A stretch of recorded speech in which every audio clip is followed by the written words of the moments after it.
Vamos a empezar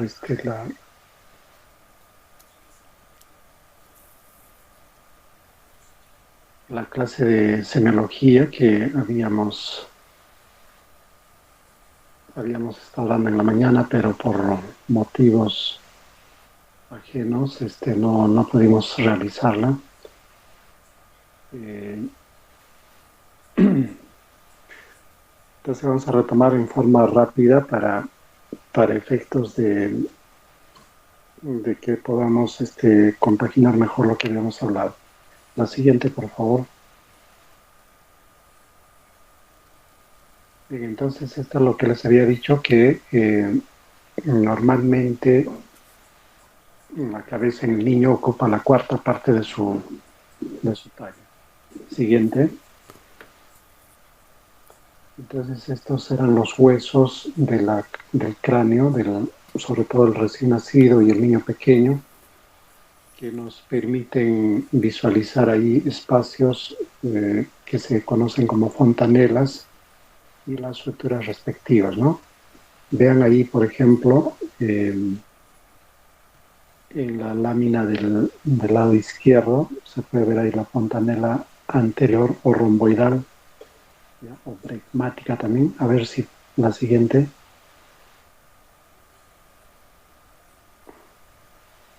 Ahí está su nombre, ¿no? Entonces, habíamos dicho también que para que un espacio sea reconocido como fontanela, tiene que haber el concurso de tres huesos, ¿no? En este caso, un frontal y dos parietales hacen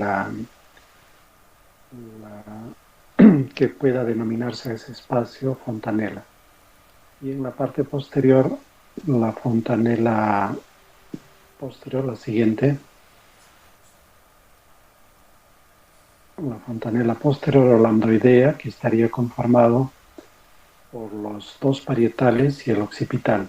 ¿Por qué les hago esta aclaración de que deben concurrir tres huesos?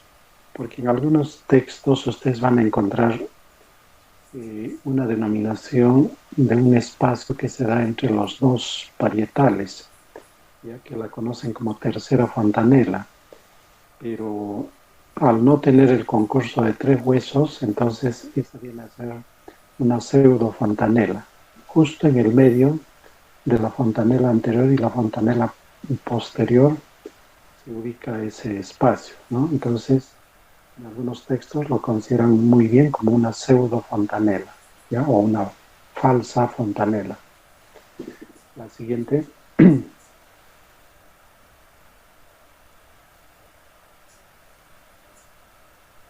La siguiente, por favor. Ya, entonces también habíamos dicho que es importante que estos huesos se mantengan así separados porque eso va a facilitar su acomodación cuando el feto o el producto de la gestación tenga que discurrir por el canal del parto. Una vez que ya sale el niño, entonces estas, estos huesos se irán uniendo en suturas, ¿no? Y la fontanela también se irá rellenando con hueso. Recuerden que este tipo de huesos son de origen membranoso, ¿no? Siguiente. También habíamos dicho que es importante para efectos de nuestra evaluación de los niños que hay que medir el perímetro cefálico. Eso en forma indirecta nos está hablando de el crecimiento de la masa encefálica, que es algo muy importante en los niños, ¿no? Siguiente. Entonces ahí, por ejemplo, nos permitía conocer el índice de Miller que correlacionaba la talla y el perímetro cefálico, ¿no? Siendo la relación normal entre 1.42 a 1.48. Es decir, dividiendo la talla entre el perímetro cefálico, nos debe dar esa relación y ese rango. Si está por debajo, entonces hablaremos de macrocefalia. Y si está por encima de 1.48, de microcefalia. Siguiente. también es importante reconocer que en el recién nacido mm, podemos calcular más o menos el perímetro cefálico tomando en cuenta la talla, ¿no? La talla entre 2 más 10 el recién nacido en promedio suele tallar 50 centímetros. Entre 2 sería 25 más 10, 35, ¿no? Esto en un margen de seguridad de más o menos 2, entonces desde 32.5 hasta 37.5 podríamos considerar que se trata de un perímetro cefálico normal. Si excede a estos rangos, entonces estaríamos hablando de microcefalia y de macrocefalia, ¿ya? También les decía que el ritmo de crecimiento del perímetro cefálico va más o menos en el rango de 0.5 a 1 centímetro por mes. Siguiente.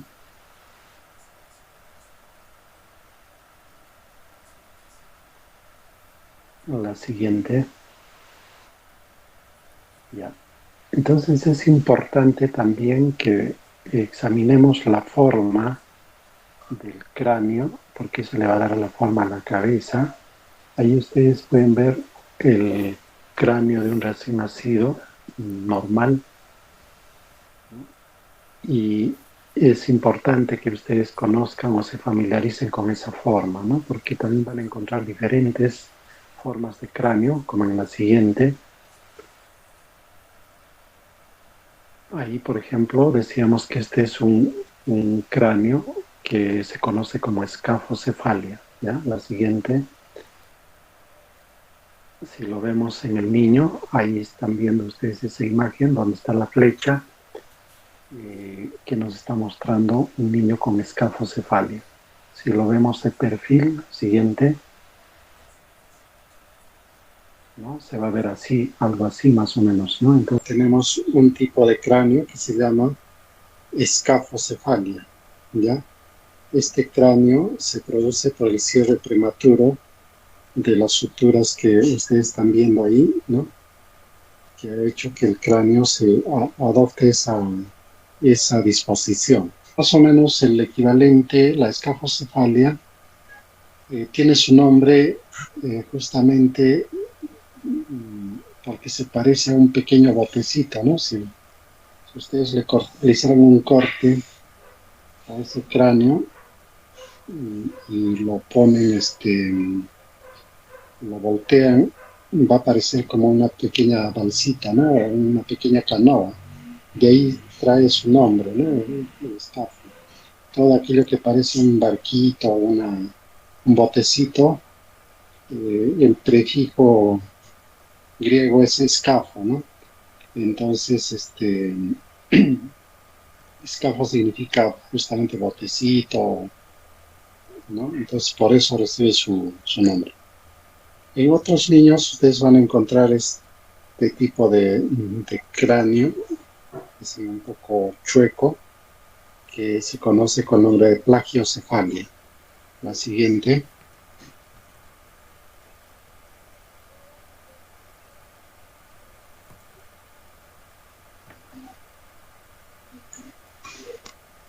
En la imagen de abajo, ustedes pueden ver la comparación entre un cráneo normal a la derecha de la imagen pequeña y un niño con braquicefalia a la izquierda de la imagen. ¿Ya? Entonces, es como tener un cerebro o un cráneo aplanado en la región anteroposterior, ¿no? Pero cuando uno los mira de frente, da la impresión de que estos niños tienen la cabeza más grande. Siguiente. Este es otro tipo de cráneo que se llama trigonocefalia por la forma triangular que tiene en la punta, en la parte de adelante. La siguiente. Ahí ustedes están viendo un niño con trigonocefalia, ¿ya? Siguiente. Si le tomamos una tomografía, entonces se ve con mayor claridad como el cráneo termina en punta, ¿no? En la parte derecha de la imagen se puede ver ahí. La siguiente. Entonces, en relación al tamaño, también nosotros podemos ver algunas anormalidades en el cráneo del niño desde el punto de vista semiológico, ¿no?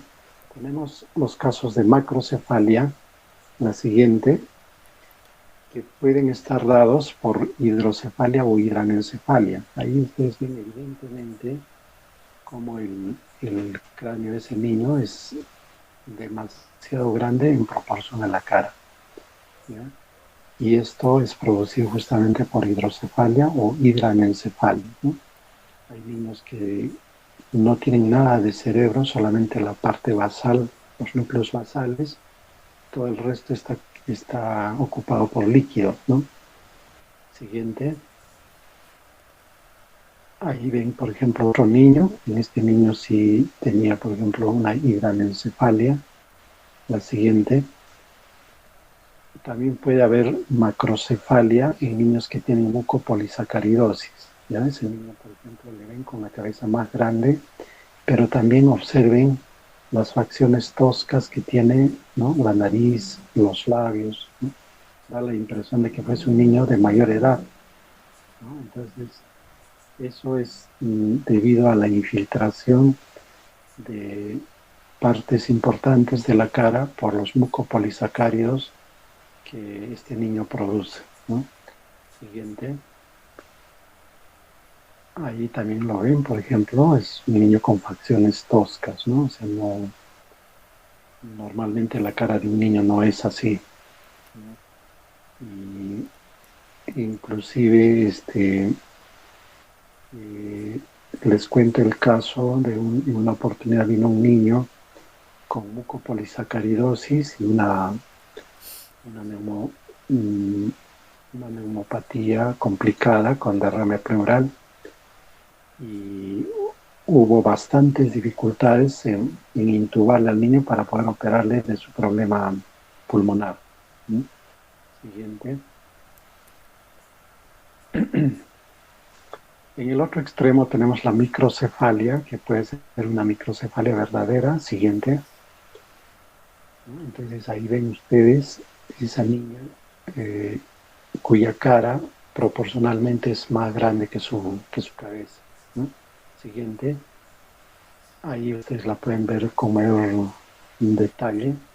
En estos casos de microcefalia, ustedes tienen que aprender a distinguir entre lo que vendría a ser la microcefalia vera o verdadera, en la que el cerebro no está creciendo como debe ser, ¿no? Y esto puede ser por causas desconocidas o secundaria a infecciones mientras ha estado en el periodo de la gestación, ¿no? O malformaciones congénitas, por ejemplo, como la porencefalia. O sea, el cerebro está prácticamente agujereado, así como esos quesos que nos presentan en los dibujos animados, lleno de huecos, así, ¿no? Entonces ese cerebro no crece adecuadamente. Pero hay otras circunstancias en las que el cerebro está bien, pero lo que se ha cerrado antes de tiempo son las suturas. Entonces eso se conoce como craneosinostosis. ¿Ya? Ese cierre prematuro de las suturas hace que el cerebro no tenga espacio a donde crecer. La siguiente. Acá, por ejemplo, ustedes tienen a un niño con microcefalia. Les decía que este niño eh, fue infectado por el virus del Zika cuando estuvo en el vientre de su madre y eso trajo como consecuencia que hiciera microcefalia, ¿no? Siguiente. Este es el caso de una niña que tuvo craneosinostosis, ¿ya? Entonces hubo un cierre prematuro de sus suturas y eso estaba haciendo de que su cerebro no creciera adecuadamente. Entonces tuvieron que hacerle una cirugía, como ustedes están viendo ahí, ¿ya? Para nuevamente abrir ese cráneo, separarlo y que el cerebro siga creciendo, ¿no? Miren, a la edad de 2 años más o menos, la niña, la ven en la imagen de la derecha, es una niña prácticamente normal, ¿no? Si no se le hubiese hecho esta operación, entonces esa niña hubiera terminado con un deterioro neurológico importante. ¿Sí? Siguiente. Muy bien. Otras de las manifestaciones que podemos encontrar semiológicamente en los niños, sobre todo en los recién nacidos, es el caput succedaneum versus el cefalematoma. ¿Sí? Como les decía, el caput succedaneum, la siguiente, es una colección de material serosanguinolento, ¿no? ¿Ya? Y eso da una tumoración en el cuero cabelludo. Y lo importante es que es prácticamente como una suerte de un edema que se hubiera producido en el cuero cabelludo y está por encima del periósteo. Eso es lo importante. Eh, ¿Por qué se produce este fenómeno? Es por el hecho de que durante su transcurrir en el canal del parto, por los fenómenos de cabalgamiento que tienen los huesos, obviamente eso no es rápido tampoco, ¿no? Sino va a demorar y es como que el cráneo de este niño y toda la cabeza estuvieran siendo comprimidos, entonces cuando sale deformado y edematizado, ¿no? El cuero cabelludo, ¿ya? Eh, entonces, como les decía en la mañana, este tipo de tumoración suele desaparecer en 48, 72 horas. Lo importante es que ustedes ven ahí que deja fovea. Cuando ustedes lo presionan, es como un edema que deja fovea, ¿no? Entonces es importante eso. La otra característica que nos ayuda a definirlo es que como es un edema solamente el cuero cabelludo, puede abarcar más de un hueso, ¿ya? La siguiente. En cambio, el cefalohematoma es una acumulación de sangre por debajo del periósteo. Les ponía el ejemplo del celular y su protector, ¿no? Es como que entre esas dos estructuras se hubiese acumulado un líquido, ¿no? El periósteo es como un plástico que estuviera envolviendo a un hueso determinado. Entonces, por los mismos traumatismos que pueden ocurrir durante el trabajo de parto, puede sangrar un vasito pequeño e ir ocupando ese espacio y, y obviamente cuando tenga que reabsorberse va a tomar su tiempo, ¿no? Ese tiempo usualmente está entre las 4 a 6 semanas. Entonces, la característica es que ahí, por ejemplo, en la imagen están viendo en el lado derecho del paciente, en su cabeza, están viendo hay una tumoración, ¿no? Ya, pero en el lado izquierdo, donde está señalando la flechita, también hay otro, ¿no? Entonces, si bien nos dicen que generalmente no pasa de la línea media, quiere decir eso que está circunscrito a un hueso. En este caso en concreto, este niño tiene doble cefalematoma, una en el lado derecho y otra en el lado izquierdo. Por eso se ve una muesca, así como una montura, en el medio de su cabeza. La siguiente. Muy bien. Entonces, ahora vamos a pasar a la evaluación de la cara. La cara eh, más o menos corresponde a un tercio de la cabeza. La cabeza vendría a ser los 2 tercios y la cara, como decir, un tercio, ¿ya? Y dentro de la evaluación de la cara, nosotros debemos fijarnos en lo más importante, que son los ojos, las orejas, la nariz, la boca y el mentón. ¿Ya? Siguiente. Cuando examinamos los ojos, una de las cosas con la que ustedes se van a encontrar con cierta frecuencia es esta patología, que es el estrabismo. ¿Ya? Obviamente, si yo le pregunto a cualquiera de ustedes si este niño tiene estrabismo, estoy seguro que todos me van a contestar que sí, ¿ya? Porque es evidente, ¿no? El ojo del lado derecho está desviado hacia el ángulo interno, ¿no? ¿Ya? Y eso hace pues el diagnóstico sencillo, ¿no?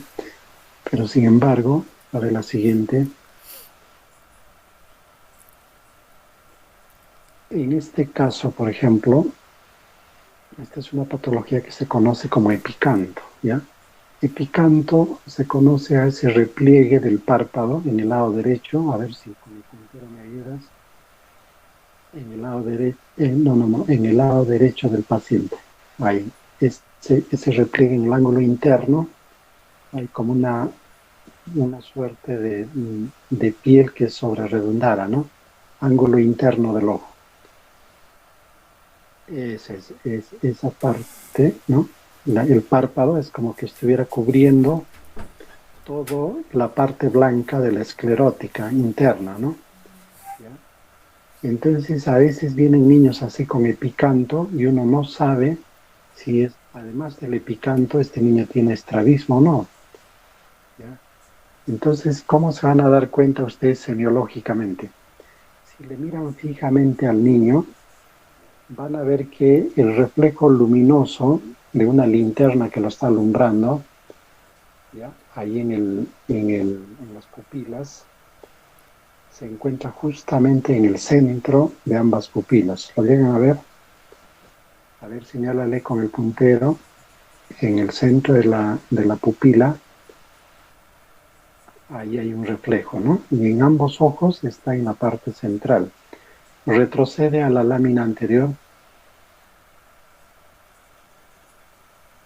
En cambio en esta, si ustedes ven el reflejo de la luz en el ojo derecho, ahí donde está señalando la flecha, está casi en el borde externo del iris, ¿no? En cambio en el otro ojo está en el centro, ¿no?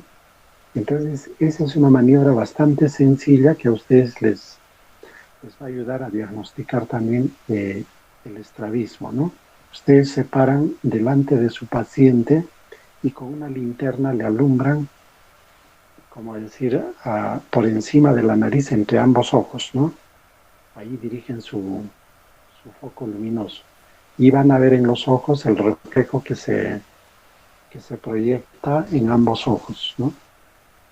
Cuando los ojos están bien alineados, entonces la siguiente, el reflejo se va a ver en el centro, ¿no? ¿Ya? O por lo menos simétrico en ambos ojos, ¿ya? Y cuando no están alineados los ojos, como en el caso anterior, se va a ver en posiciones diferentes. La siguiente. Otra de las cosas con el que siempre a veces les consultan es la presencia de esa pequeña tumoración o bultito ahí debajo del párpado inferior del lado izquierdo en el paciente, ¿no? ¿Ya? Eso se conoce como dacriocistitis. ¿Qué ha pasado ahí? Que a veces los niños tienen conjuntivitis o secreción purulenta en los ojos y eso contamina el conducto lacrimonasal. Hay un conductito que comunica el ojo con la nariz, ¿ya? Entonces, cuando este conducto se ve infectado y obstruido, entonces se manifiesta así, ¿no? Como un pequeño bultito o una tumoración que nos está indicando que ahí hay una infección. ¿Cuál es el tratamiento para esto? Nosotros los clínicos usualmente lo que hacemos es darle antibióticos y antiinflamatorios. Pero ¿qué pasaría si este niño, por ejemplo, lo viera un oftalmólogo y el oftalmólogo tranquilamente le puede pasar un estilete por la parte interna del párpado, del ojo, en el ángulo interno del ojo? Ustedes cuando tengan un poco de tiempo, véanse deprimiendo ligeramente el párpado, hay un agujerito, ¿no? Entonces por ahí le mete el estilete y sale por la nariz, ¿ya? No sé si ustedes, por ejemplo, han visto las personas que están llorando, al poco rato es como que tuviesen gripe, ¿no? No es que tengan gripe, sino que el exceso de lágrimas está pasando a través de ese conducto lacrimonasal hacia la nariz, ¿no? Entonces, por eso coloquialmente a veces decimos cuando una persona ha llorado, dice, ha moqueado, ¿no? ¿Ya? Entonces, eso para que ustedes hagan correlación clínica y anatómica. La siguiente,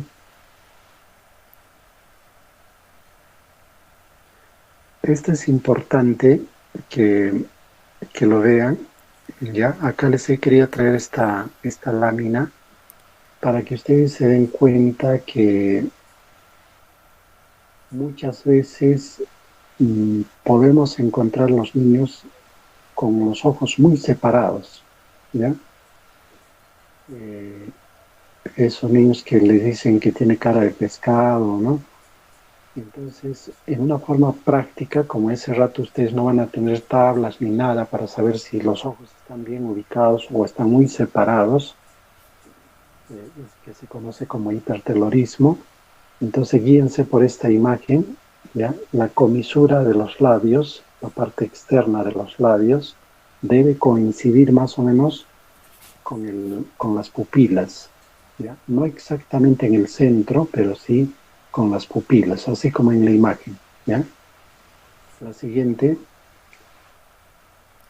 en cambio en este niño, por ejemplo, si ustedes quieren hacer esa proyección, la siguiente,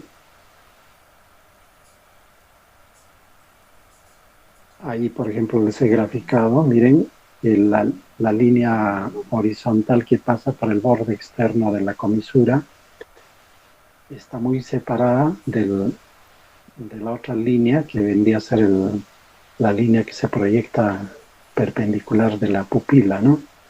¿Ya?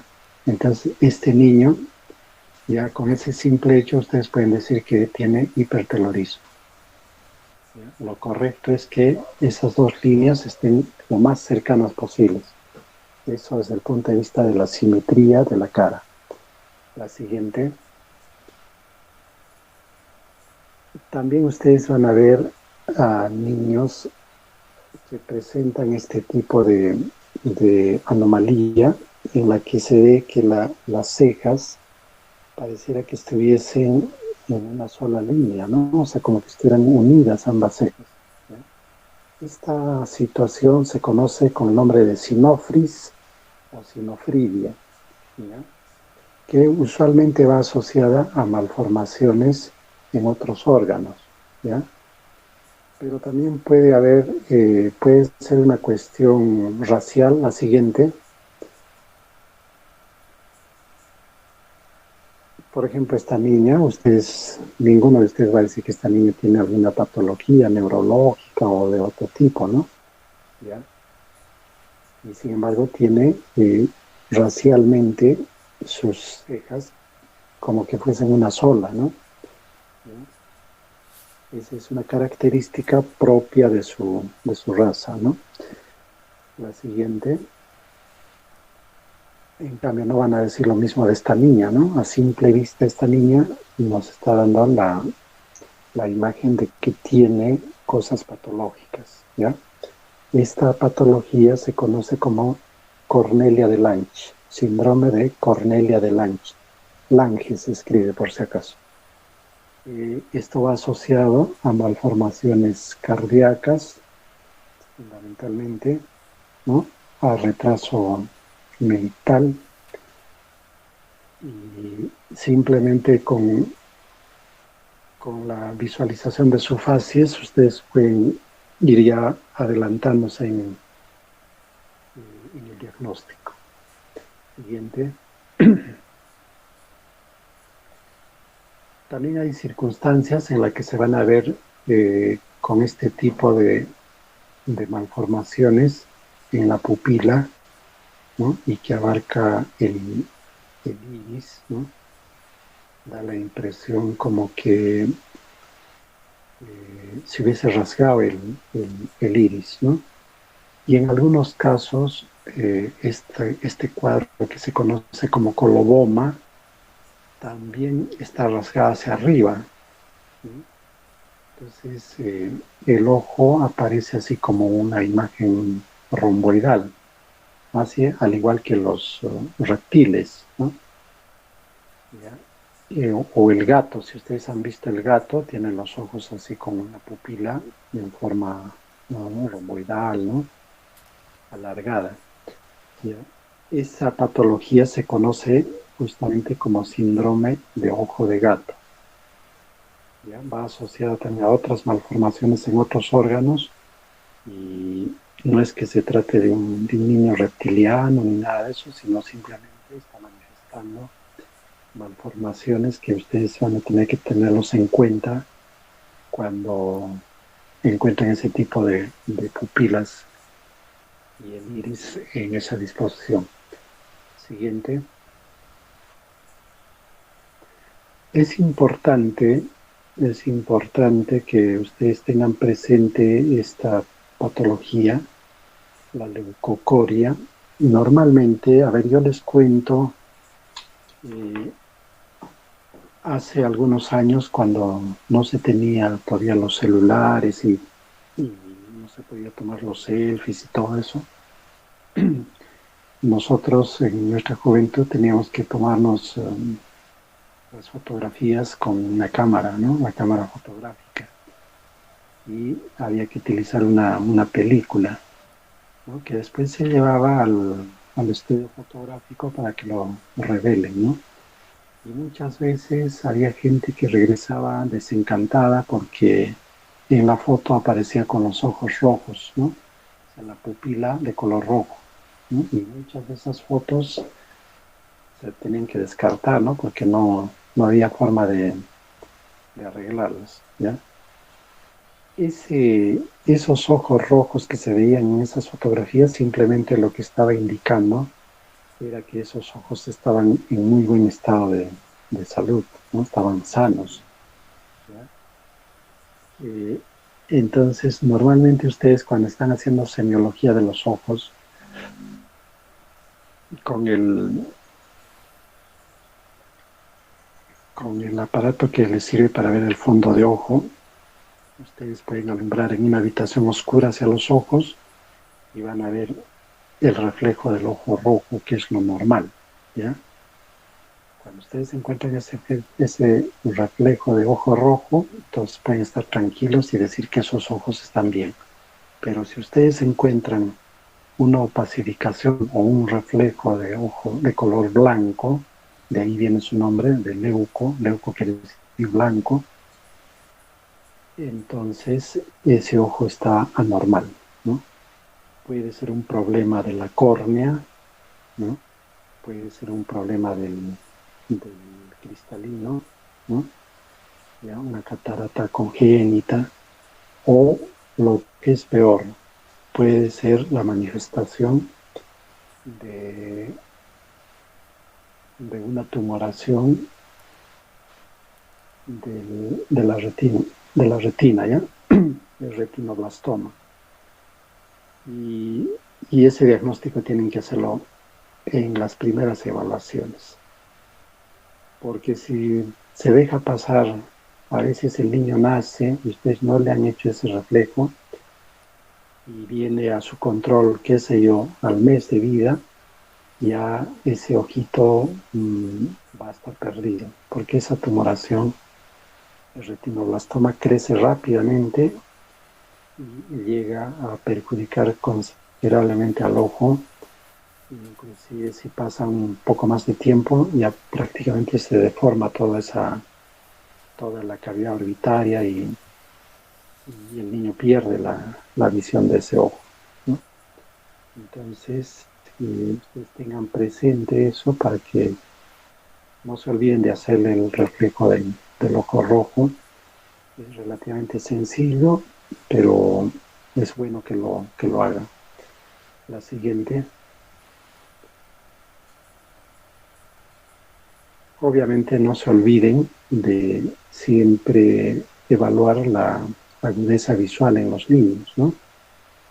Ahí seguramente cuando hagan oftalmología les van a enseñar a cómo hacer la evaluación de la agudeza visual existen esas láminas que están viendo ahí al fondo, con letras de diferente tamaño para ver hasta qué línea lee el niño sin, sin mayor apoyo. Entonces de repente ustedes me dirán, ¿y cómo se hace para los niños que no saben leer, ¿no? Las tablas para esos niños solamente contienen la letra E. Entonces el médico o el oftalmólogo que le está haciendo la medición de la agudeza visual te pregunta al niño pequeño, ¿no?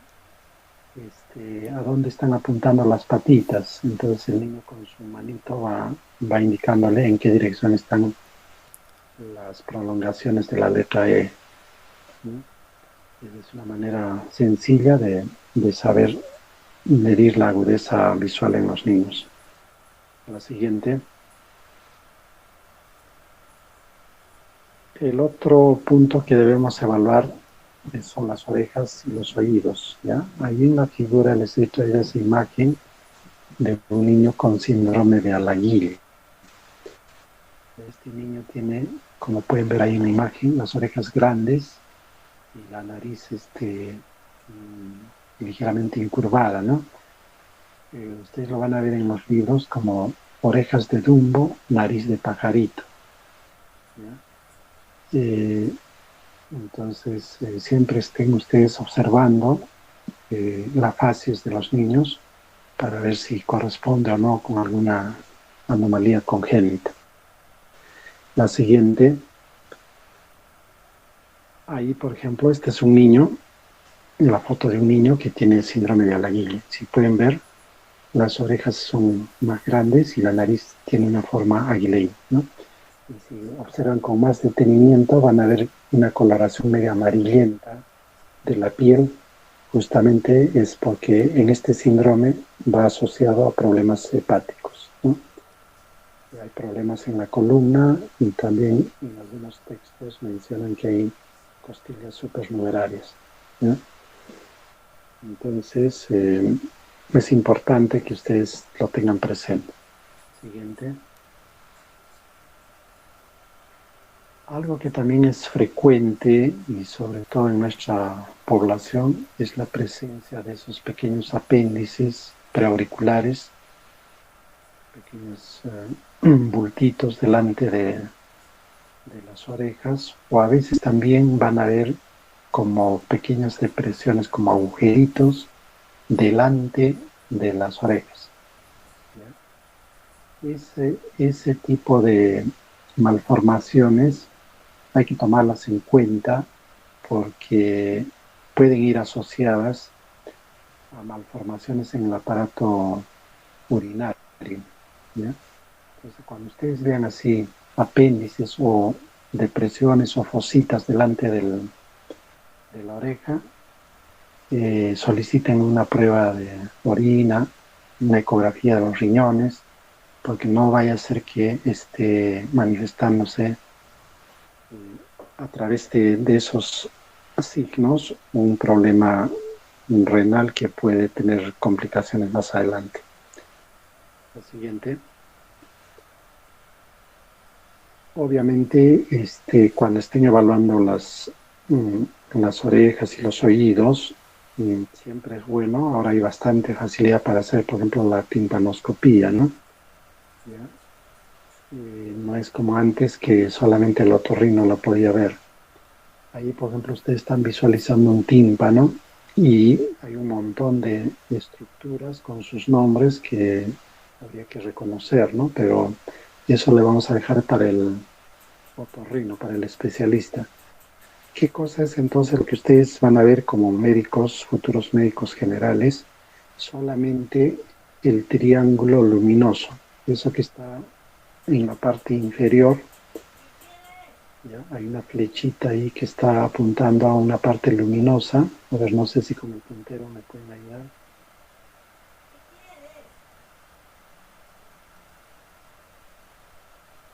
Entonces, eso es lo único que ustedes van a tratar de visualizar, ¿ya?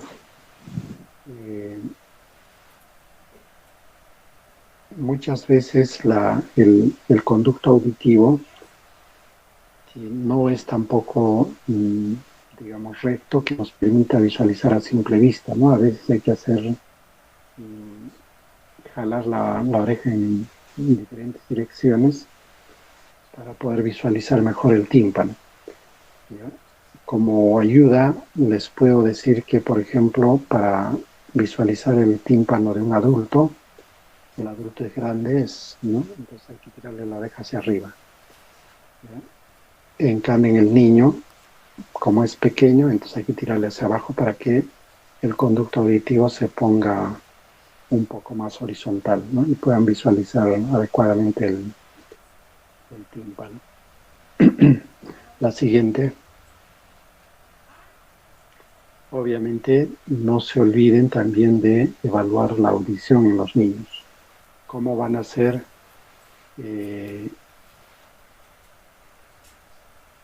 Si el niño ha venido a la consulta y ustedes quieren evaluar la audición, sin que el niño les vea, hagan ustedes sonar algo que llame la atención, ¿no? Puede ser, por ejemplo, prenden su celular, algo, y que emita un sonido, algo, y si el niño voltea, quiere decir que está escuchando. O en los niños pequeños, si voltea frente al estímulo del sonajero, también, ¿ya? O si es un niño más grande, de repente prenden música o dejan escuchar algo que llame la atención del niño y observar si el niño voltea o no, ¿ya? Porque lo trágico sería que ustedes, pudiendo haber examinado la audición de ese niño regrese a los 7, 8 meses, que lo trae la madre y les diga, doctor, creo que mi hijo no escucha, ¿no? Entonces ahí sí, eso sí sería terrible, ¿no?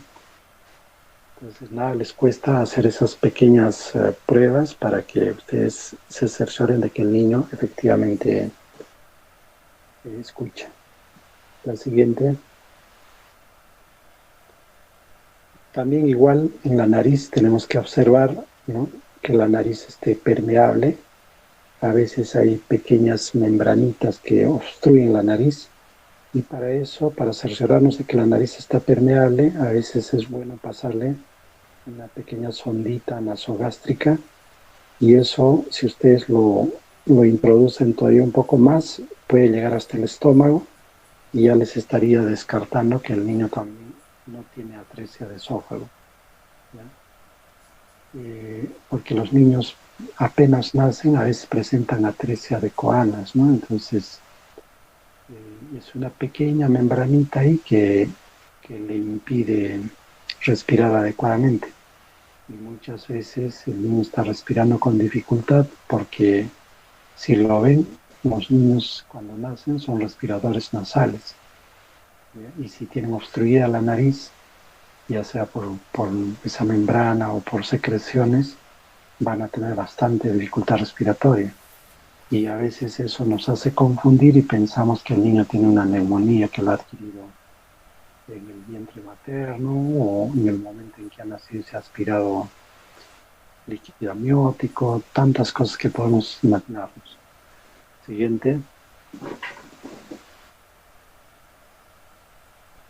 Vean siempre la forma de la nariz. Por ejemplo, esta niña tiene la nariz así un poco aguileña. Vean esa disposición de los ojos, la disposición de la parte inferior de la mandíbula, ¿no? Ese se conoce como un síndrome de Rubinstein-Teiby. También malformaciones o anomalías congénitas, que muchas de ellas van asociadas a retrasos, sobre todo en la parte neurológica, ¿no? Siguiente. Igual acá, miren la disposición de la nariz, pequeña y aguileña, y los ojos, ¿no? Este es un Zeckel-Virchow, que también ustedes lo pueden encontrar, ¿no? Si es que están a la expectativa de malformaciones congénitas. Siguiente. Pasamos a los labios y el paladar. Ahí ustedes están viendo a un niño con el labio partido. Eso se conoce como labio leporino. el nombre viene de la liebre. Si ustedes han visto a la liebre o al conejo, tienen esa misma disposición de su labio superior, si partido en el medio, ¿no? Entonces, por analogía a ello, se les conoce a estos niños como portadores del labio leporino. La siguiente, el labio leporino puede ir asociado también a paladar hendido. Este es el caso de una niña que tuvo labio leporino y paladar hendido. Si logran visualizar en el lado izquierdo de la niña, ya el paladar, el labio se lo han corregido con cirugía plástica y solamente falta cerrar la parte del paladar duro, ¿no? Siguiente. El paladar hendido y el labio leporino puede ser unilateral o bilateral. En el caso de la imagen que están viendo ahí, ese niño tiene labio leporino y paladar hendido bilateral, de ambos lados. Entonces muchas veces cuando nacen los niños así, en otros sitios, no se lo muestran a la madre hasta que lo hayan reparado, ¿no? Y esto para evitar el impacto psicológico que puede condicionar en la familia, ¿no? Entonces lo que hacen es, a los pocos días de nacido, le hacen la corrección con cirugía plástica y pasado unos días ya se lo muestran a la madre para que no tenga ese choque psicológico que a veces puede representar el tener un hijo con esa malformación. Siguiente.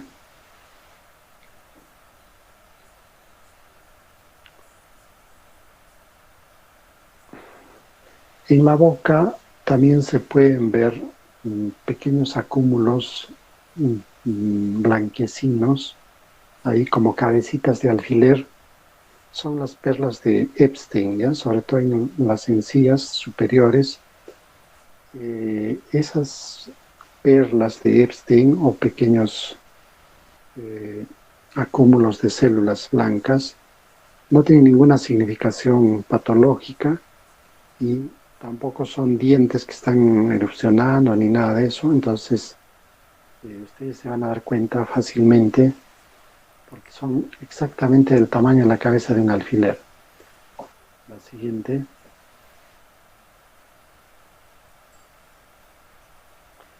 Otra cosa importante es, por ejemplo, ahí en la parte interna de la boca, en la región vestibular, ustedes van a encontrar unos puntitos blanquecinos que son las manchas de Koplik.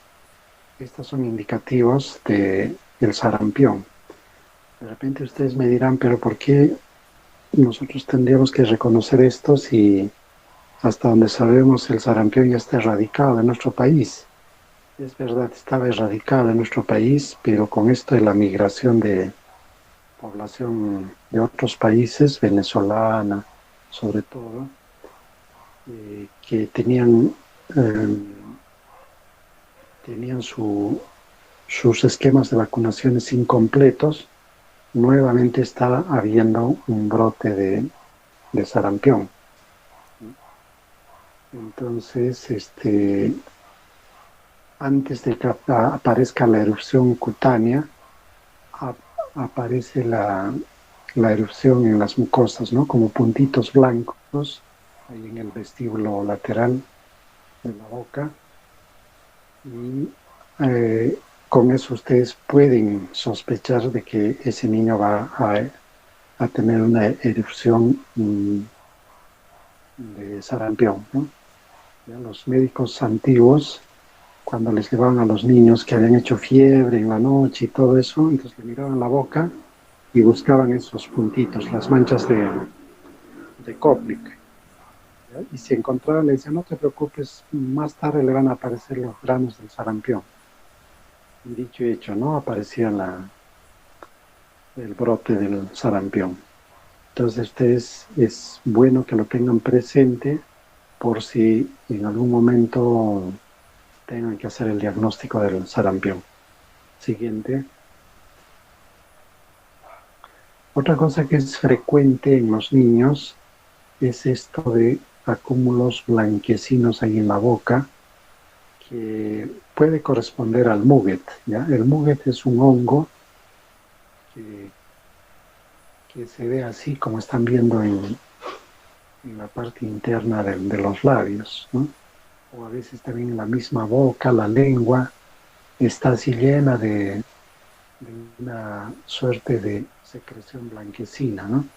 Pero también a veces los niños presentan ese tipo de manifestaciones como consecuencia de acumulación de residuos de la leche. Entonces, ¿cómo van a diferenciar una de la otra?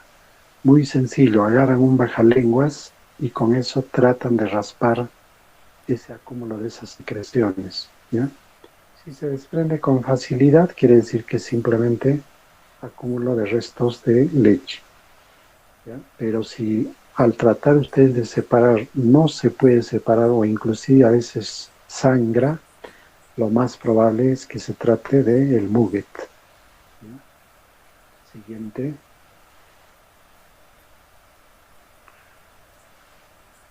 Eh, Esto también es importante que lo vean, la macroglosia, ¿no? En el caso, les he traído esta imagen porque ahí pues es evidente, ¿no? Como ese niño tiene la lengua grande. Y si ustedes pueden ver ahí en la lengua, hay unas líneas de marcado que las ha hecho el cirujano, ¿no? ¿Ya? Eh, Prácticamente toda la parte de adelante, hasta donde están esas líneas, se ha tenido que sacar en este niño, ¿no? Y las dos lengüetas laterales posteriores son las que se unió nuevamente para que ese niño tenga una lengua pequeñísima, ¿no? ¿Ya? La siguiente, ahí por ejemplo para poder trabajar, le han tenido que intubar a este niño por la nariz para poder proporcionarle el soporte ventilatorio y dejarle la boca libre para que el cirujano pueda trabajar. Siguiente. Este es otra de las malformaciones congénitas que van a ver. Se trata del síndrome de Goldenhar.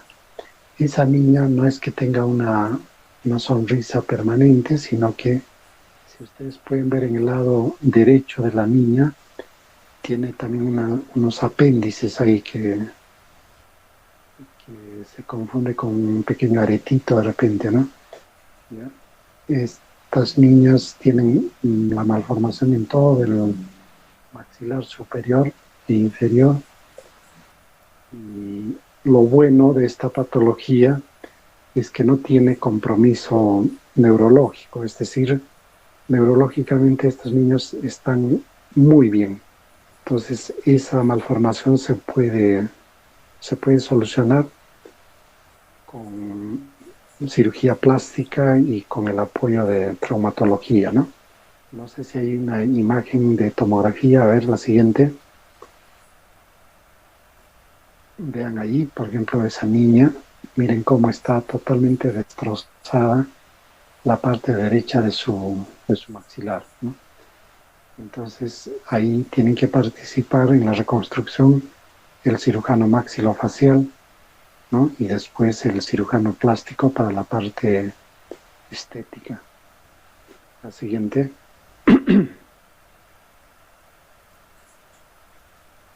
Y finalmente vemos lo que vendría a ser las malformaciones del mentón. En el mentón tenemos que reconocer dos tipos de malformaciones. Una es la micrognatia y la otra es la retrognatia.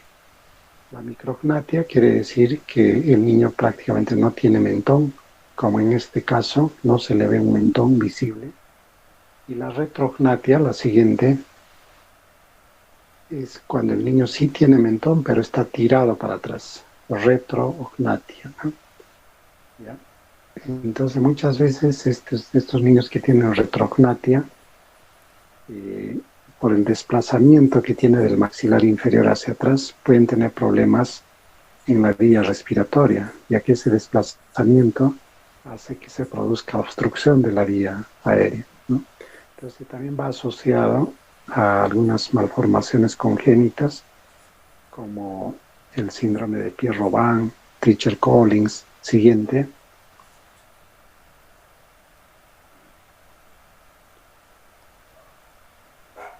A ver, la siguiente. Ahí, por ejemplo, ustedes están viendo a un niño con micrognatia, ¿no? Un retrognatia, es un síndrome de Treacher-Collins. Siguiente.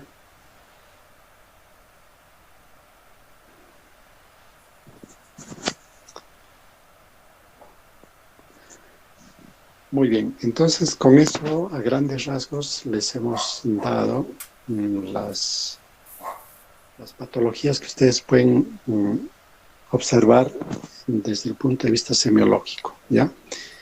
Ahora pasamos a la parte de lo que es el cuello. En el cuello, también igual que en cualquier otra parte del cuerpo, tenemos que realizar el examen, ¿no? Haciendo inspección, palpación, auscultación y ver la posición del cuello, el tamaño, la forma, la movilidad. Son importantes que nos fijemos en esos detalles, ¿no? Siguiente. Por ejemplo, en relación a la posición. La posición del cuello debe ser central en relación al tórax. O sea, no debe estar lateralizado a un lado ni al otro, ¿no? Siguiente. En cambio, en este ustedes pueden ver ahí que el cuello está lateralizado hacia un lado y inclusive con la cabeza se evidencia mucho más. Esto es como consecuencia de un traumatismo que hubo en el momento del parto y la cabeza quedó lateralizada junto con el cuello, ¿no? Hubo un pequeño hematoma ahí en el esternocleidomastoideo que cuando se reabsorbió dejó una fibrosis en ese músculo y la cabeza quedó lateralizada. Siguiente. En el caso de este niño, por ejemplo, la posición es de caída hacia atrás, porque es un niño totalmente hipotónico, ¿no? El examinador lo está sujetando de los brazos y la cabeza cae, ¿no? Siguiente. Muy diferente a este niño que tiene un trastorno de hipertonía como consecuencia de un tétanos neonatal. Y acá, si ustedes ven, por ejemplo, el examinador lo tiene sujeto de los pies y de la cabeza, ¿no? Esta es su mano. Y el niño se sostiene en esos dos puntos de apoyo como que fuese una tabla rígida, ¿no? Entonces ahí nos está indicando no solamente una rigidez del cuello, sino también de toda su columna. La siguiente. Es importante que ustedes vean que el cuello es corto durante la primera infancia y recién se va a visualizar a la edad de 3 o 4 años. ¿Ya? Entonces, en la primera imagen, la que está cerca del cuadro rojo, ese es el cuello normal de un niño. Ya es como que no tuviese cuello, como que la cabeza estuviese pegada al tronco. En cambio, en un niño de mayor edad, de 3 a 4 años, ya se puede ver el cuello, ¿no? Hay algunos síndromes genéticos que se presentan con cuellos cortos y de implantación ancha, ¿no? La imagen de abajo es una niña con el síndrome de Turner, ¿no? Siguiente. En relación a la forma o el volumen, podemos encontrar malformaciones como los quistes branquiales, quiste del tirogloso, higroma quístico, bocio, adenopatías, etcétera, ¿no? Siguiente. Ahí, por ejemplo, ustedes están viendo a un niño que presenta un quiste branquial, ¿no? Braquial. Esto es como consecuencia de un rezago de los arcos branquiales No sé si recuerdan ustedes cuando han estudiado embriología, y normalmente los arcos branquiales deben desaparecer, ¿no? Pero a veces quedan rezagos y se forman quistes llenos de contenido líquido y se ubican por delante del esternocleidomastoideo. Siguiente, ahí están sus características, ¿no? Congénito, benigno, ¿ya? En el desarrollo embrionario, ¿ya? Por delante del esternocleido y suelen palparse como una masita blanda, redondeada, ¿no? Y que no, usualmente no duele, pero si tiene signos de inflamación o está infectado, sí puede doler. La siguiente.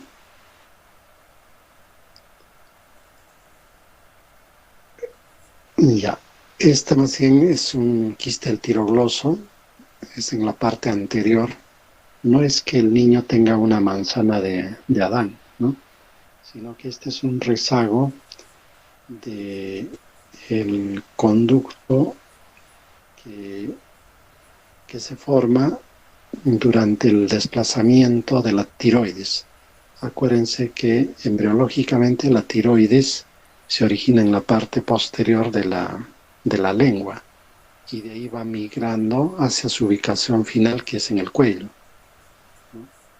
Y en ese trayecto a veces el conducto que le ha servido de vía, eh, que normalmente debería de desaparecer, quedan rezagos y se forma, como están viendo ahí en la imagen resaltada, un pequeño quiste, ¿no? Entonces, ¿cómo van a hacer ustedes el diagnóstico de esto? Primero, por la ubicación, que es una ubicación central, ¿no? Generalmente es redondeada, indolora, pero a veces puede producir trastornos para deglutir los alimentos o en algunos casos hasta para respirar. Si ustedes le piden al niño que saque la lengua, entonces esa bolita también va a ascender. El niño mete la lengua y la bolita, como que estuviera pegada a la lengua, va a hacer esos movimientos, ¿no? Entonces, si eso ocurre, ya ustedes con toda seguridad pueden decir, ese es un quiste del tirogloso. El tratamiento usualmente es quirúrgico, lo tiene que hacer el cirujano de cabeza y cuello o el cirujano pediatra. Ahora hay mucha gente que prefiere punzarlo, ¿no? Que tienen habilidades y lo punzan y extraen el líquido de ahí y con eso el cuadro se soluciona, ¿no? La siguiente.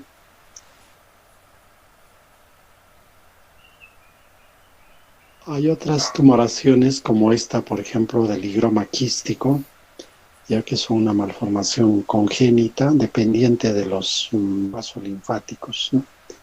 Su posición habitual es ahí, como están viendo, cervical posterior, en el 90% de los casos. Cuando ustedes hagan un diagnóstico de un higroma quístico, se van a dar cuenta fácilmente porque toda esa zona es como una tumoración blanda y como que todo el tiempo estuviera húmeda, ¿no? Media pastosa, así la van a encontrar, y que no tiene calor, ¿no? Entonces, por el tamaño y la ubicación, ustedes pueden decir que es un higroma quístico. Siguiente. También es frecuente que ustedes encuentren las parotiditis o la inflamación de la glándula parótida, ¿no? Lo que conocemos comúnmente como paperas, ¿no? La van a ver como hinchazón de la región maxilar o mandibular inferior y que tiene pues algunas manifestaciones, ¿no? Como la fiebre, mialgias, malestar general, dolor al masticar. Este es producido por el virus de la parotiditis, ¿no? Y se contagia a través de la saliva. Cuando hay un caso en un colegio, lo más probable es que le van a venir otros niños con lo mismo, porque se contagian rápidamente, ¿no? Entonces, cuando les venga un niño con parotiditis, ustedes siempre examínenle también, si es que es varón, los testículos, porque también puede ir acompañado de inflamación de los testículos, ¿ya? o si es que es niña, a la altura de los ovarios también puede presentar dolor.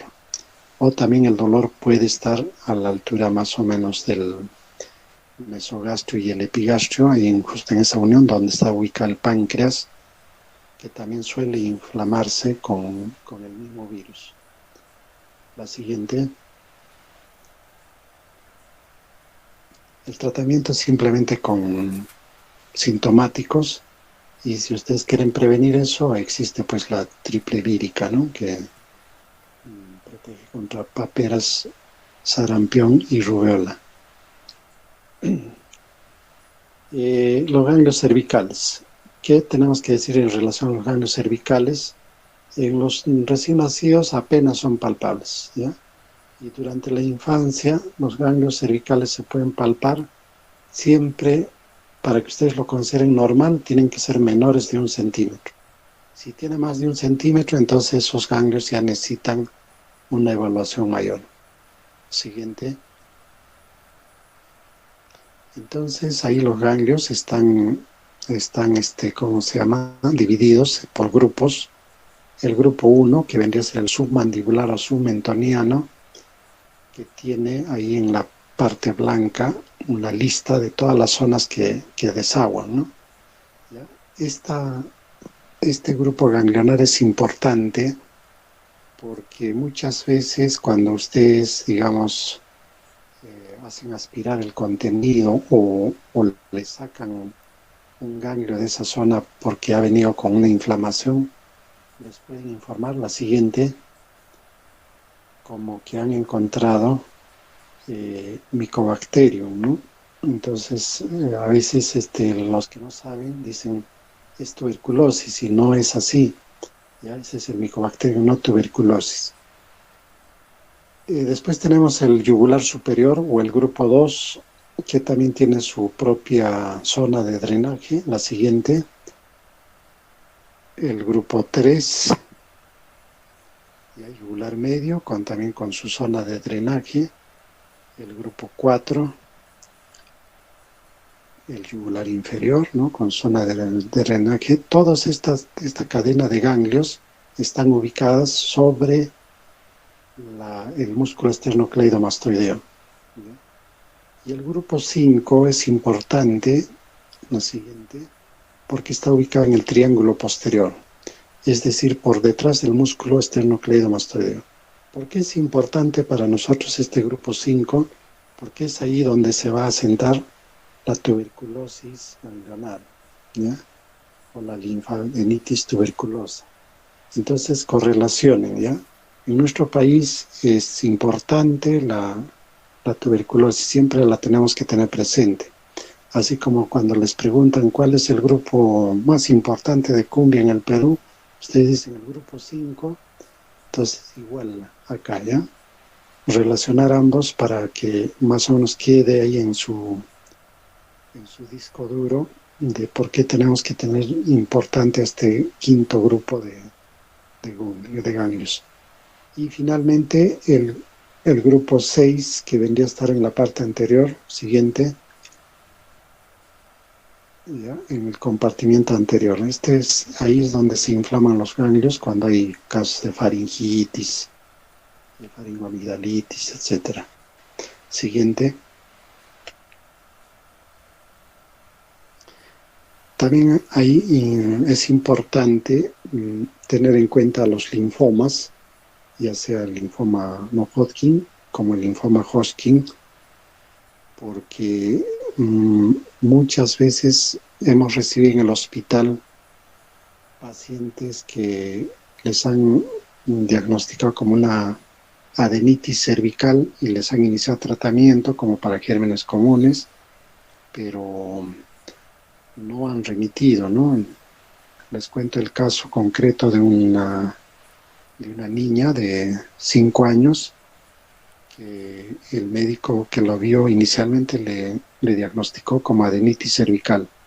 Le inició tratamiento con antibióticos 1 semana, no hubo respuesta, entonces le volvió a dar otro curso de antibióticos, tampoco sin respuesta, y finalmente lo derivó al hospital, ¿no?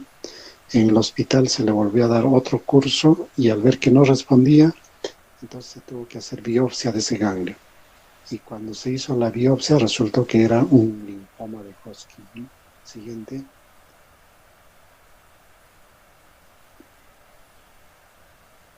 La siguiente. Ahí también están viendo, ¿no? Entonces, ya sea uno o lo otro, siempre tenganlo presentes, sobre todo cuando vienen como que fuesen ganglios inflamados, ¿no? Entonces, si no responde a un tratamiento inicial, ya ustedes vayan sospechando que puede haber algo diferente a simplemente una inflamación ganglionar. Siguiente. Muy bien, eso era todo lo que quería compartir con ustedes. Espero que sea de utilidad para más adelante.